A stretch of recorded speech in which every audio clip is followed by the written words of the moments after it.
Okay, welcome everybody to this morning's Centers of Excellence in Hematology Utah CCEH virtual seminar series. And it's nice to see old friends and welcome new friends to the group. Today we're going to be hearing from Sarah Ducamp, but I'm going to share my screen for a minute and just show you one thing. Maybe.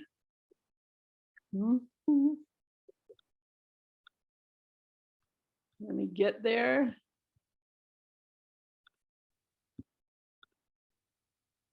What do you see? Your email. Your email. Awesome. Don't you want to read my email? Okay, so this is the Center of Excellence at Utah's website. And you can go here and find out all about us. Most of you who are attending this morning, I can tell, have already been to our website. But what I want to call your attention to is if you click on this funding link and go down to the U24 pilot and feasibility link, which we're clicking on down there, and then we'll go to that website. What you'll find is there's a new call for P&Fs, and I'm just going to scroll down to it right here. There's a new call for Type B awards. There's also Type A awards, which are ongoing. You can submit those anytime. Type A awards are for core credits. They're up to $12,000, and you can bank money at a core that you could use to help do some of your research projects. The Type B, those are, you can submit them anytime, the Type A's. Type B's are up to $75,000. And these are really looking for applicants to pilot new science directions. They can be young investigators or old. There's some monies in there for travel. It comes, permission for travel has to be approved by the center, but the call is out now and those Type B applications are due February 28th. And so I hope you'll take a look at that if you're looking at some new funding opportunity for a project in your laboratory. I'm going to stop sharing there. And then I'm going to introduce Sarah. So Sarah comes to us from Mark Fleming's lab, as some of you, if you've joined on early, recognize. Sarah was trained at the University of, I'm going to scroll down here. Hang on just a minute. I want to get it.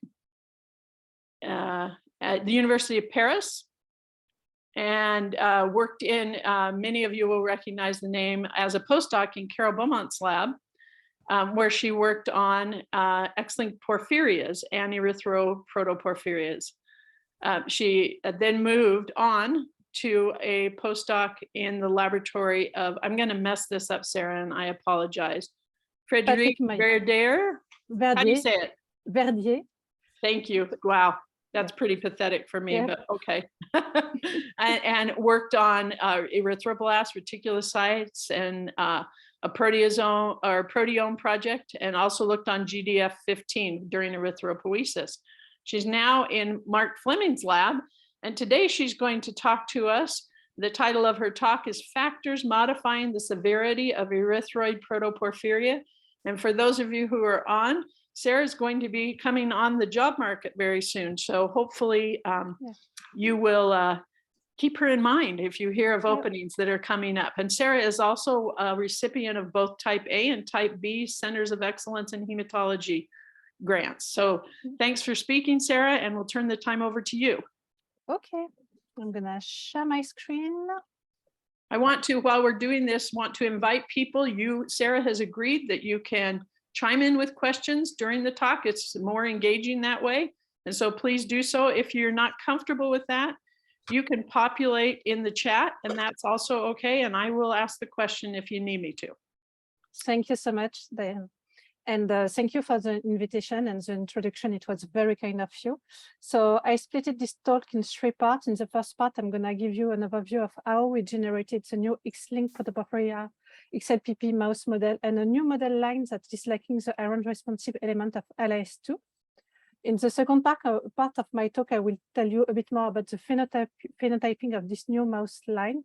And in the third part of the talk, I will go over a lot of unpublished and some preliminary data about what kind of factor can modify the severity of erythroid protoporphyria.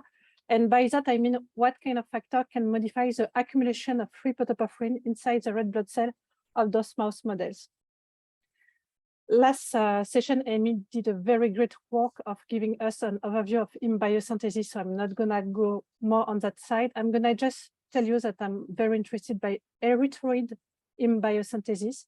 80% of heme biosynthesis happened in the erythroid compartment, as you can see here on this slide.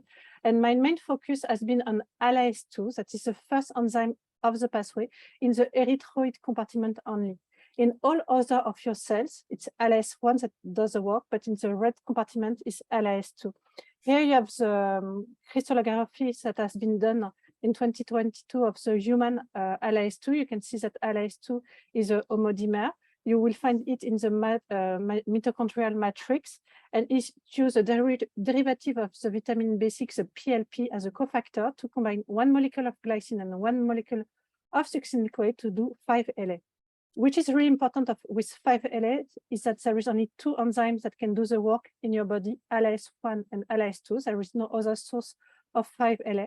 And 5-LA is the only precursor of the porphyrins and the heme. So when you think about heme synthesis, you kind of think as like a highway. You start with ALAS2, it's finished with FEC, and it's a straight road.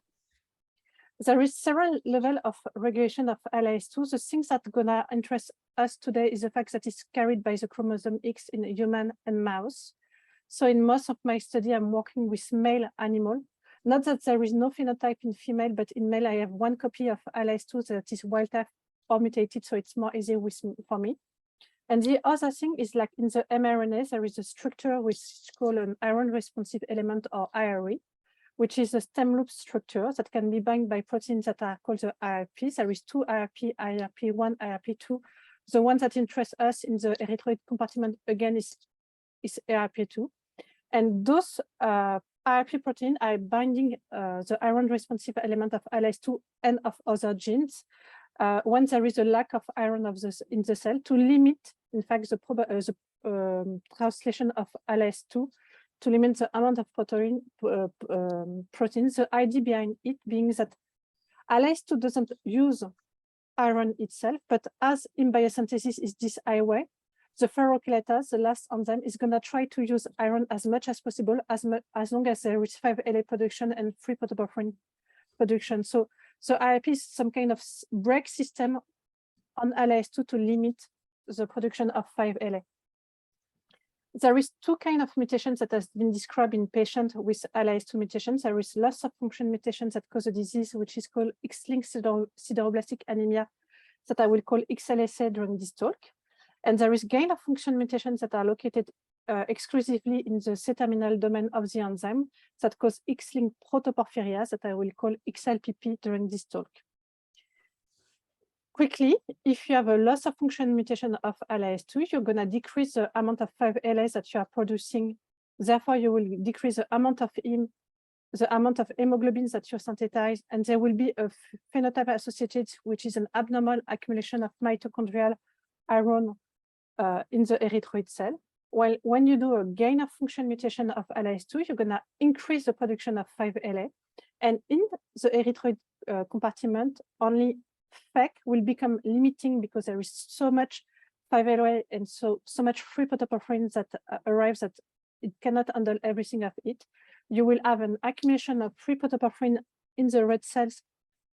Consequently, the protoporphyrin 9 is photoactive and it will cause in patient some photosensitivity.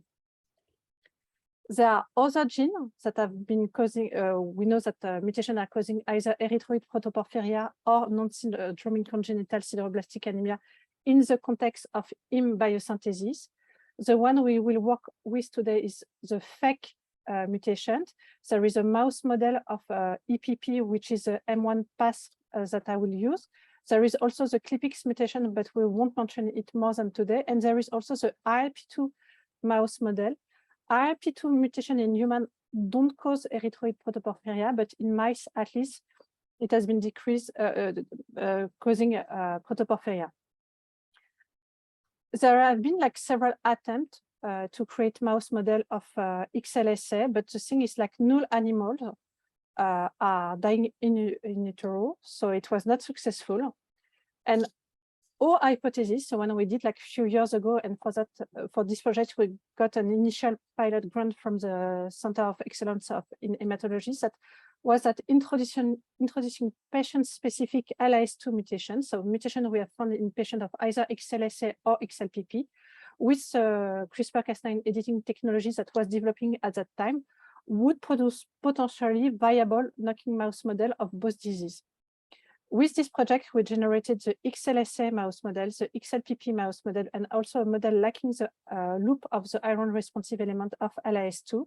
I won't talk that much of XLSA today. I have just one slide that mentioned it.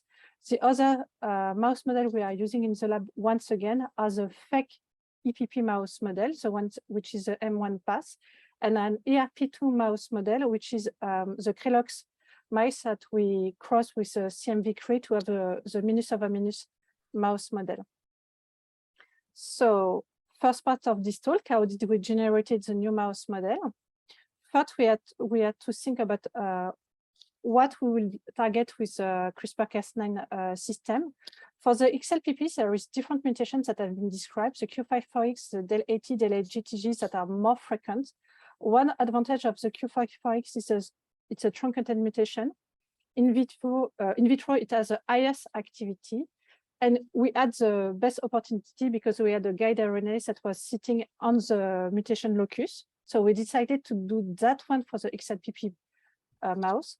And for the IRP mouse model, the IRE, sorry, mouse model, what we decided to do is to remove the canonical loop of the IRE, hoping that the IRP would not be able to bind anymore. Before to start the work in mouse, we use MEL cells. So to do that, we have done some nucleofiction of the classical plasmid that is used for CRISPR-Cas9, which encode a guide RNA, the Cas9, and we add some template of preparation to introduce all mutations of choice. Here you have an example of clones, either the parental cell line of the MEL or clones the M55 that has a stop instead of the glutamine at the position 548. And what we use in the lab a lot is flow cytometry to determine the level of free protoporphyrin. As I said, free protoporphyrin is photoreactive, so you can excite it with a violet laser and you can read the emission. And what we have done, we use MEL cells that we send to differentiation with DMSO. Here you have in the parental no free protoporphyrin accumulation after 96 hours of differentiation, while in the clone M55 you see the peak shifting that shows a free protoporphyrin accumulation. And of course we use succinylacetone, which is an inhibitor of ALA-D, the second enzyme of the pathway, to demonstrate that this accumulation was really free protoporphyrin. You see that in presence of succinylacetone, we go back to normal level of free protoporphyrin. Then at that time, we went to work with Yuko Fujiwara, sorry for the mispronouncing of her name. The BCH Center was still part of the CCH Center at that moment, and they realized for us editing of mouse blastocytes. Basically, they isolated blastocytes from a mouse at EO5. They nucleophect them with guide RNA. We don't use the plasmid anymore. We use a T7 promoter system to produce our own guide RNA with a template of preparation and the Cas9. And after the nucleofication, they reimplant the nucleoaffected blastocytes inside the foster dam. When the pups were born, we genotype them by Sanger sequencing. You have like plenty situation in that case. You have some animals that don't have any editing. You have some animals that have a very low level of editing or very high level of editing. And of course, you have editing that is not the one we wanted to do, which is done by NHG. So we generated a lot of different alleles. So what we did, we crossed interesting pups with wild type animal, and we were able to generate either animals that were harboring the Q54X allele as we were expecting, or different animal harboring that what we call the del loop is the lack of the canonical loop in the RE of LIS2, or different flavor of the mutant. So next step for us was the phenotyping of those new mouse model strain. We were able to do those mouse, do they have any phenotype?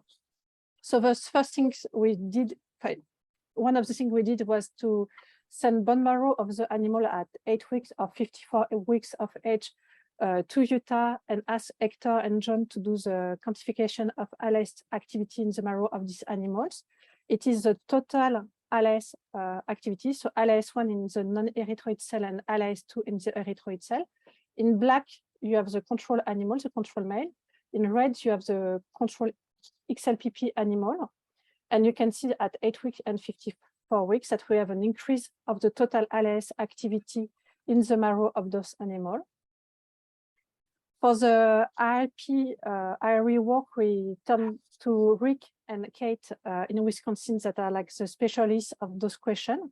For us, they performed some in vitro studies where basically they made mRNA of the different ALS2 IRE, the wild type and the different mutation we found in mouse, and they used ERP1 and ERP2 protein to show that in vitro IRP were not binding to the new ALS2 IRE variants.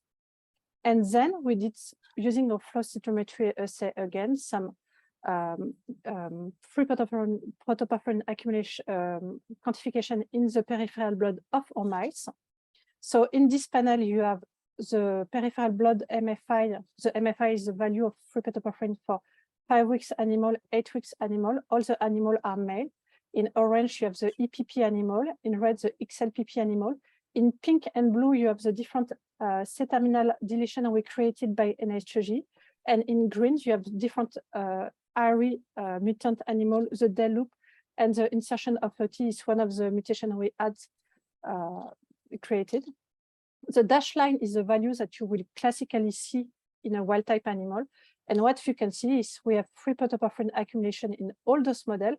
One was a bit surprising, it was this C-terminal domain, the C-terminal mutant, the one in blue. And when we look at it more carefully, it was in fact a XLSA mouse model with classical serocyte accumulation and decreased hemoglobin synthesis. If you look at the marrow of XLPP animal, you will see also this free protoporphyrin accumulation by flow cytometry.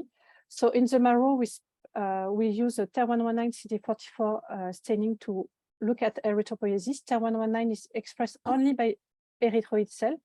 The TER119 negative compartment are the non-erythroid cells of the marrow. You can see in gray in both graphs value you will find for the control animal, and in brown and red you have 2 examples of Q54X animal, and you see that the accumulation of free protoporphyrin happens only in the TER119 positive cells of the animals. That is what we are expecting.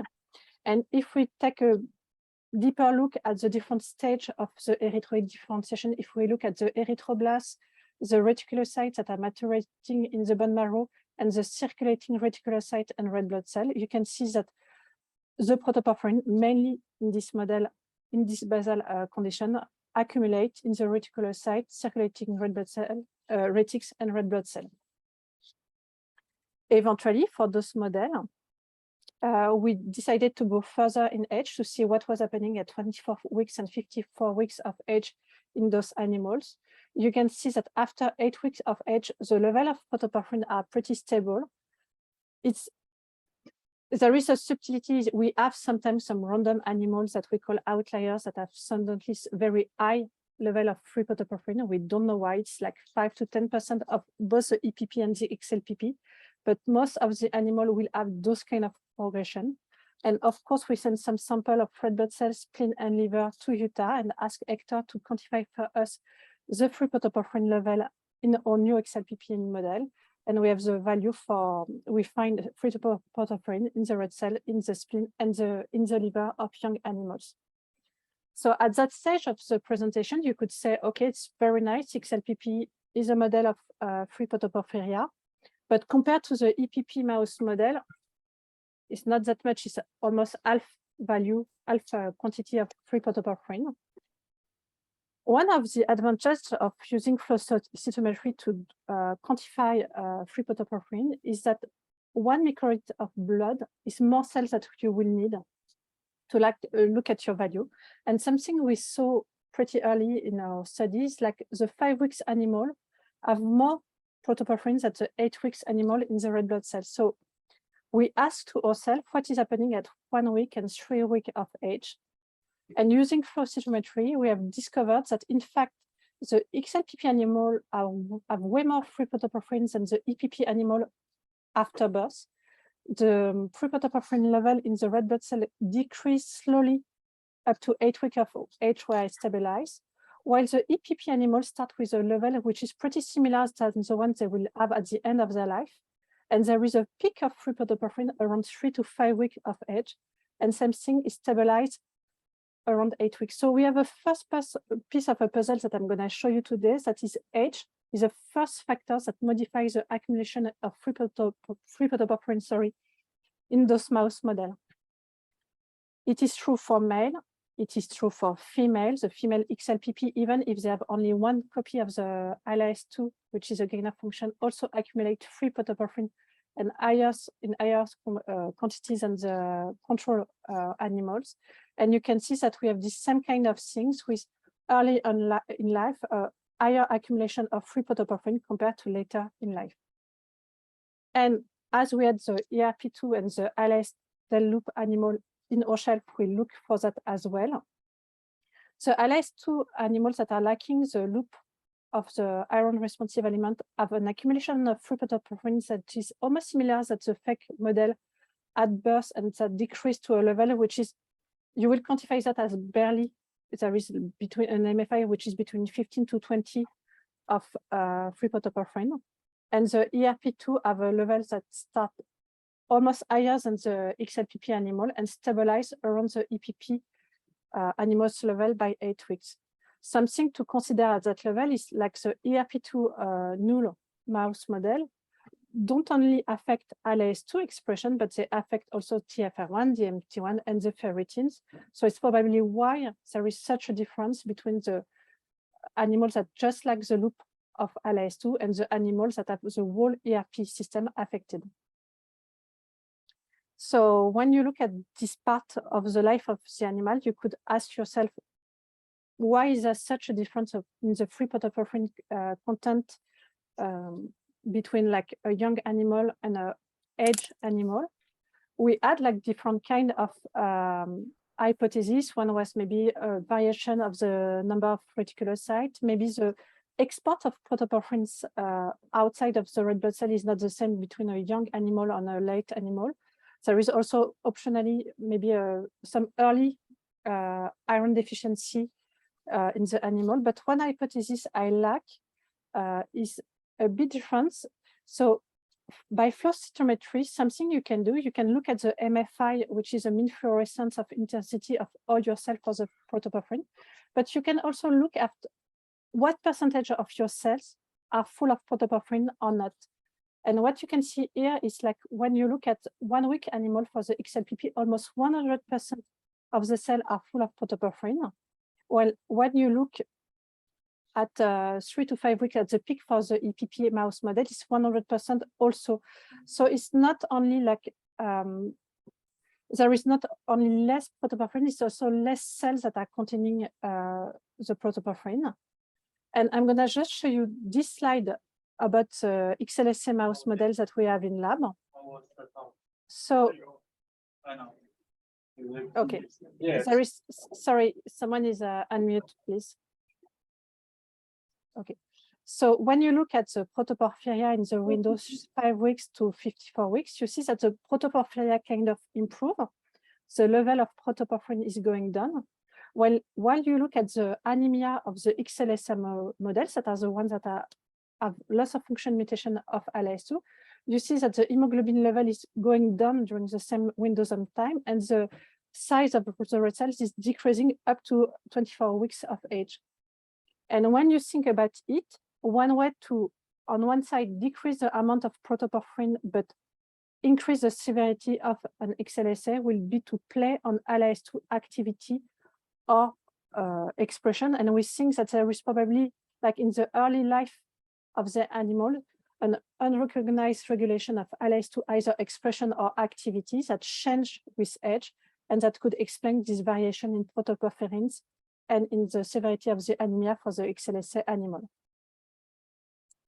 So is there any question before I go to the third part of the talk, or I can just continue? I haven't, excuse me, I haven't seen anybody populate anything in the chat. Okay, that's good, no worries.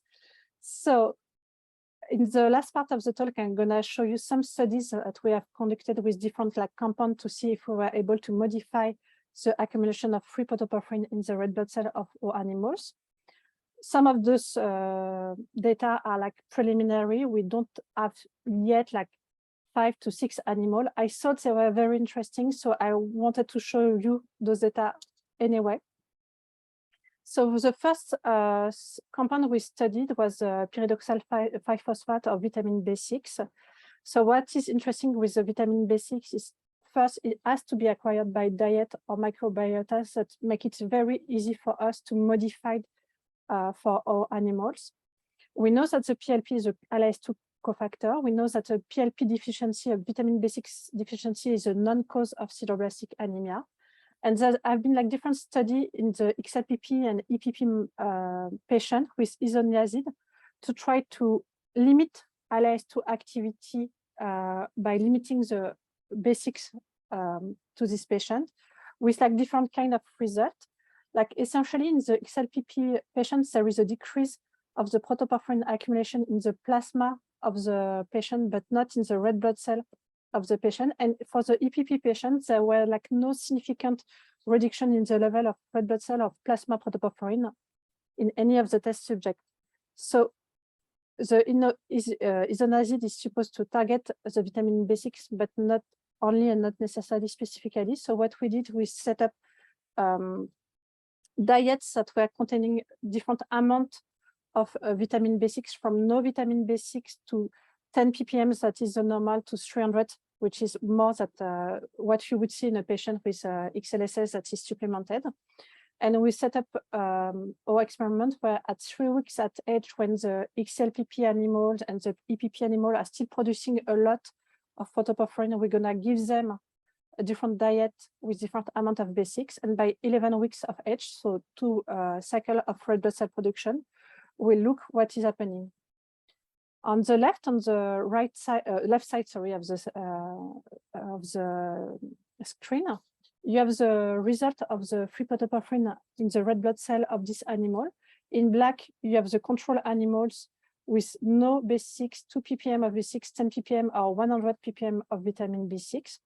You can see that in the EPP mouse model, there is absolutely no difference of the free protoporphyrin accumulation after 2 cycles of red blood cell in this animal with or without B6, while in the XLPP mouse model, we see a strong decrease, but not total, of the free protoporphyrin accumulation in the red blood cell of this animal. And it's also a first piece of puzzle that said to you that an EPP mouse model or an XLPP mouse model of protoporphyria is not the same disease. Something which is very interesting is in absence of vitamin B6 in mouse, we found on the top of protoporphyrin siderocyte. And when you read all papers about XLSA of EPP patients, you have this description of patients that had sideroblastic anemia and erythroid protoporphyria at the same time. It could have been patients that were depleted for B6 for either dietary reason or genetic reasons with XLSS that were having with protoporphyria that were having serocyte because of the depletion of B6. There have been a study for the IRP2 minus mice with isoniazid treatment. And here you can see the median of free protoporphyrin accumulation, and you see that ERP2, same thing that XLPP mouse model. So XLPP mouse model has a decrease of the free protoporphyrin accumulation in the red blood cell when you touch on the B6 component.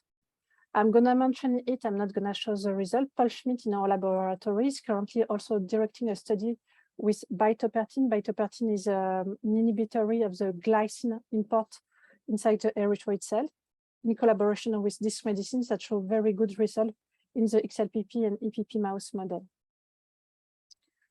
After the work on the B6, vitamin B6 component, we decided to go on the iron side for the EPP and XLPP mouse model. There have been like questions in the field of if like supplementing a patient with oral iron was a good thing or a bad thing. It's like generally admitted that for XLPP it could help to improve the accumulation of free protoporphyrin in the red blood cell, while for EPP it's really discussed because it depends on the patient. We look at the storage of iron in the liver and the spleen of our animal at 8 weeks and 54 weeks. In red, you have the Q5-4X. In orange, you have the EPP male animal. You can see that by 54 weeks, there is a decrease of the iron store inside the liver and the spleen for the XLPP animal, which is interesting. In the meanwhile, they have a iron level of hemoglobin that a control animal, so it's kind of seeming that the erythroid compartment is taking all the iron by itself. And I have here some image of spleen of a control animal at 52 weeks and a Q5-4X animal at 52 weeks. In blue, which you have iron deposit in the spleen, and you can see that in the Q5-4X animal, we don't see any iron deposit. So I thought, well, if I give to this XLPP mouse some iron, the level of free protoporphyrin should decrease, the animal should go better, and it will be very good. I was wrong. When you inject iron dextran to an animal at 3 weeks of age, what you see is instead of the normal decrease of the free protoporphyrin content to an MFI of like 50-60 by 8 weeks of age, an increase and a stabilization of the MFI to a level which is close of what would be normally an EPP mouse model. So I was like, okay, something is happening. I have the animals that are lacking the iron responsive element in LIS2. I'm going to see if it is important for the answer we see in the XLPP model. So I did the same experiment where I inject the animal lacking the iron responsive element of LIS2 with saline or iron dextran at 3 weeks of age. Same thing in this line, you see the normal pattern of the accumulation of free protoporphyrin inside the red blood cell of an LIS2 del IRE animal. And you see that when you inject iron dextran, you stabilize the MFI level way higher in the animal. So that tells us that probably what we see in the XLPP animal, this increase of MFI is IRE-IRP independent. And to finish, we did, of course, the same thing with the fake mouse model. And in that case, you see no difference in the level of MFI. So what we have here is a new piece of the puzzle of what can modify the free protoporphyrin accumulation in XLPP mouse model. It's iron dextran, and we have like several options to explain this. We don't know which option is a good one yet. We could have more LIS2, it could be more expression or more activity of LIS2, which would make more 5-LA and more free protoporphyrin.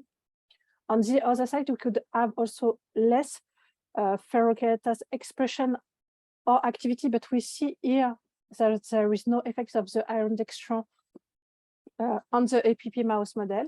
And what we know is this reaction is probably independent of the IRE-IRP system. As there was an increase of MFI in the XLPP mouse model with more iron, I decided to put the animal on iron adequate or iron poor diet on the same window of age. In red here, you have animals that have iron replete diet. And you can see here in pink animals, the same littermate animals, the XLPP male animal on iron poor diet. And we have once again an increase of the MFI. So not enough iron or too much iron gives the same answer in the XLPP mouse model with a change of an increase of the MFI. And here we have like different options again. It could be once again more LIS2 activity or expression. It could be less FEC expression activity or substrate. I have to remember you at that point that FEC has used iron as a substrate. And we are currently doing experiment in the EPP male animal and the ALAS2 Del Irie animal to complete this data set of in this experiment. Yes. No. Lastly, the last part of the thing we try to investigate is the role of the Irie itself as a modifying factor to the free protoporphyrin accumulation. It was kind of suggested because there have been like studies that have demonstrated that in the EPP patients, there is an increase of ALAS2 expression. And I was myself involved in a study that shows that there was a mutation in the iron responsive element of ALAS2 that was modifying the severity of one patient with erythroid protoporphyria. So to do this work, we use like two strategies. The first strategy was to cross the EPP minus over minus mouse model with the animal lacking the iron responsive element to see how the free protoporphyrin content of the animal were affected. And the second strategy was to cross the XLPP Q54X animal with IRP2 null animal to see what is happening in an XLPP animals that don't have any more potential retrocontrol by ERP. Of course, it will be very nice to do the XLPP animal lacking the iron responsive element of ALAS2, but to do so, we would have to do new nucleofection around a new generation of animals by CRISPR-Cas9 editing. So we use these strategies so far. So here you have the result for the first set of animals, the EPP cross with the animal lacking the iron responsive element of ALAS2 that I usually call the EPP loop because they don't have this loop. In green, you have the pattern of MFI for the animals that don't have the loop of ALAS2. In orange, you have the pattern of expression for the animal that are the classical EPP minus over minus. And in orange here, you can see that in the animals that don't have the loop in ALAS2, the iron responsive element in ALAS2, and that are fake minus over minus, the level of MFI is way much higher than what we see in the classical EPP mouse model. We reach almost 2000 of MFI, which is probably the highest we have seen so far. Something I would like also to show you is the percentage at 8 weeks of cell of what we call fluorocytes. That means the red blood cells that have free protoporphyrin inside them. In a Del Irie animal, it's like 10% of the cells are full of protoporphyrin. In a EPP mouse model, it will be barely 60%, while by 8 weeks, animals that don't have the loop of the iron responsive element of ALAS2 and that are EPPs, 100% of the cells that are full of protoporphyrin. And I think it's a very strong demonstration that the IRP system is used, in fact, as a kind of a brake system on ALAS2 to limit the accumulation of free protoporphyrin in the EPP mouse model. On the other side is preliminary data. I have only like 2 or 3 animals at 8 weeks, so take it with a pinch of salt, I think you say in English. So in red, you have the classical pattern of MF5 for free protoporphyrin accumulation in an XLPP mouse model. In green, you have the one we see in the ERP2 minus over minus mouse model. In yellow, once again, in the animals that are XLPP and that have only half copy of ERP2. And you see that with only half copy of ERP2, we have an increase of the MFI of the animal. So far, I have not seen any Q54X over ERP2 minus over minus animals. We have generated a lot of animals. I have not seen them. I don't know yet if it's lethal in utero or if eventually I will see them. So to conclude, I think with this presentation, what I tried to show you, it was what we kind of already know. It's like first an XLPP and an EPP, even if in the patients they have the same kind of disease, are not exactly the same kind of disease with the same physiopathology. And I also tried to demonstrate that like we have different parts of a puzzle of what are the factors modifying the accumulation in free protoporphyrin in the red blood cell of those animals with the vitamin B6 that can change the level of free protoporphyrin in the XLPP only. the age, I've shown you that there is different pattern of free protoporphyrin accumulation in EPP and XLPP. I have shown you also that at least for iron overload, I have an effect on the XLPP, but not on the EPP mouse model. I don't have enough data to discuss it yet in the EPP mouse model, but in the XLPP mouse model, we have seen that too much iron, not even enough iron is not good in terms of free protoporphyrin accumulation.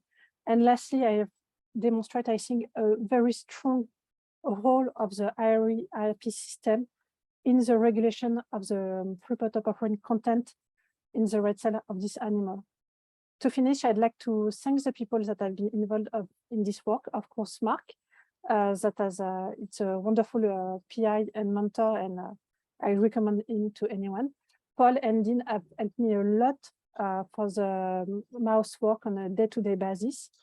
We are definitively lucky 3 to 4 years ago to have like the expertise of Yuko in the creation of the XLSA, XLPP, and ALAS2 mouse model lacking the iron responsive element.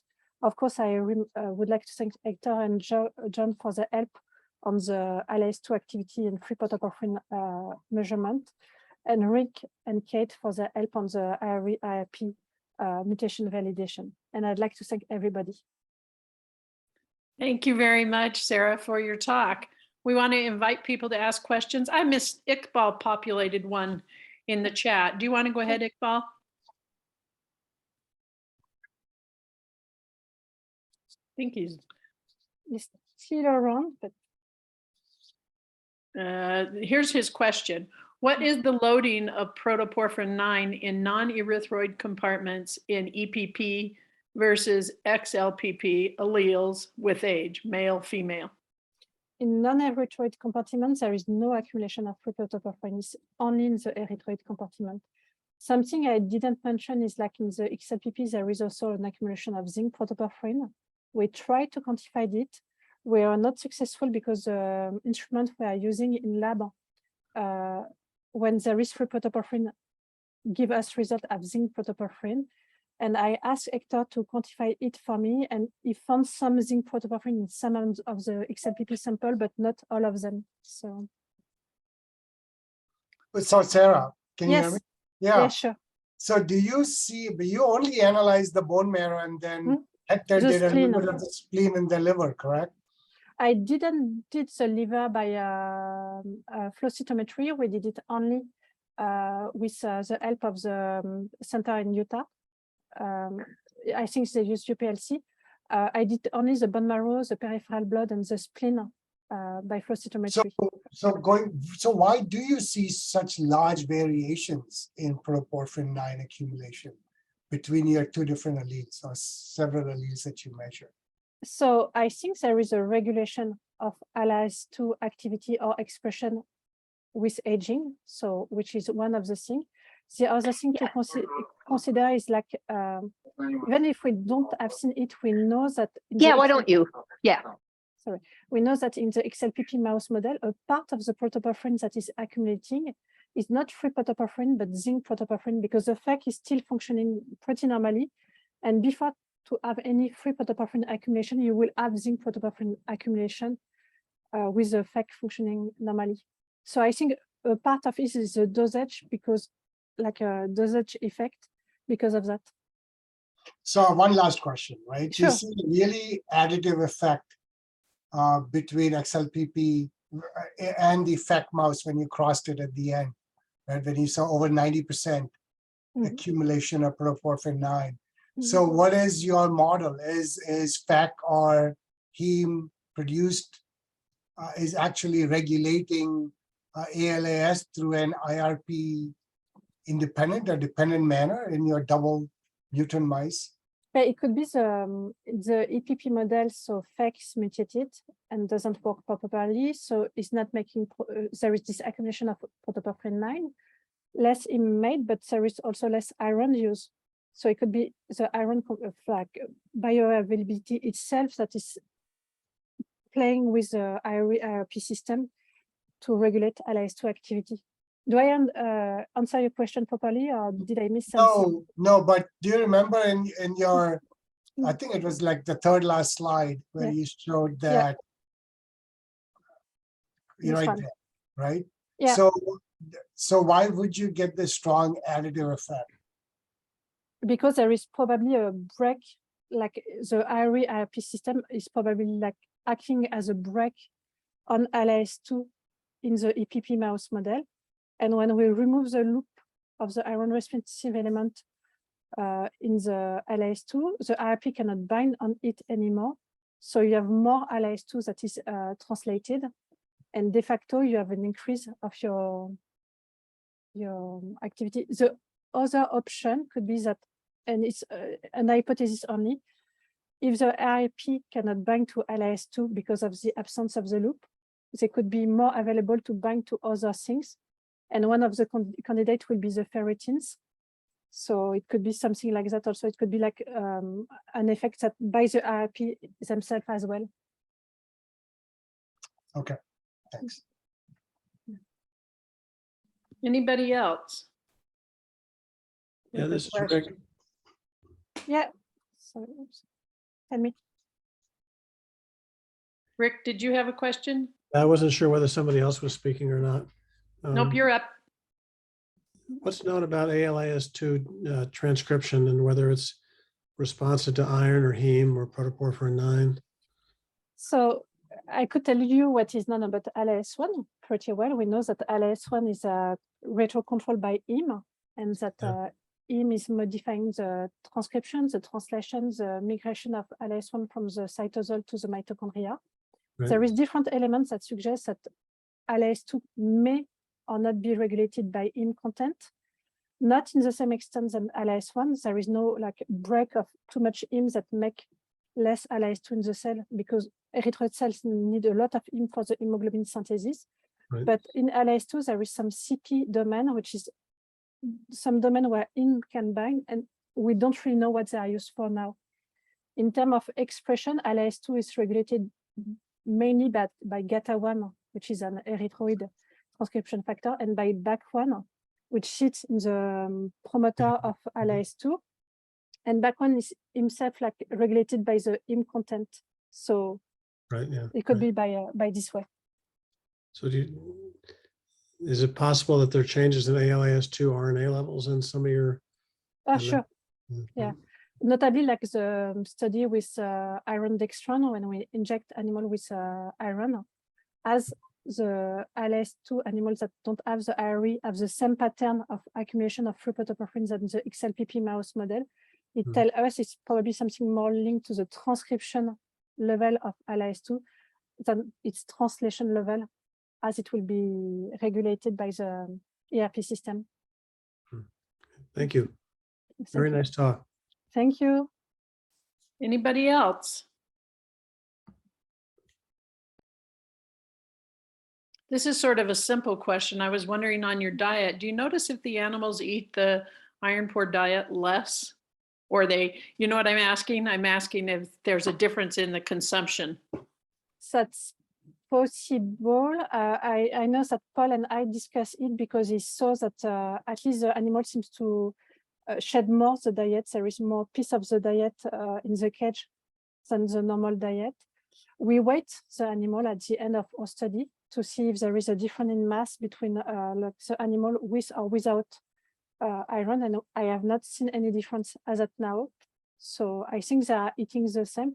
For the vitamin B6 diet, we know that there is a strong effect on the vitamin B6 depletion on the growth of the animal, but all the animals that don't have vitamin B6 have the same kind of size between the control and the different mutant as well. Thank you. Thank you. I've got a note from Iqbal, his computer crashed. That's what he gets for moving to Baltimore.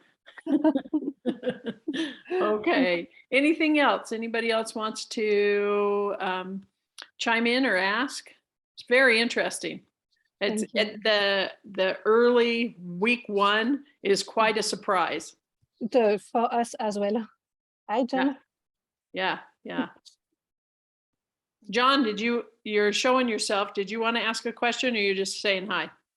No, I was just gonna say hi and, you know, wave goodbye as we all. Hi and wave. Okay, okay, Yeah. Thank you so much. No, it's- okay. Any Have other? a great day, everybody.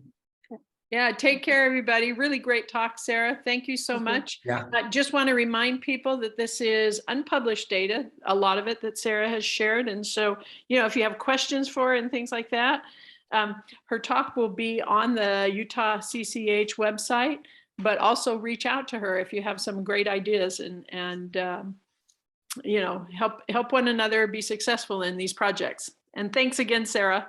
Thank you. Thank you so much for the invitation. Bye, Yeah. everybody. Okay, take care, everybody. Bye.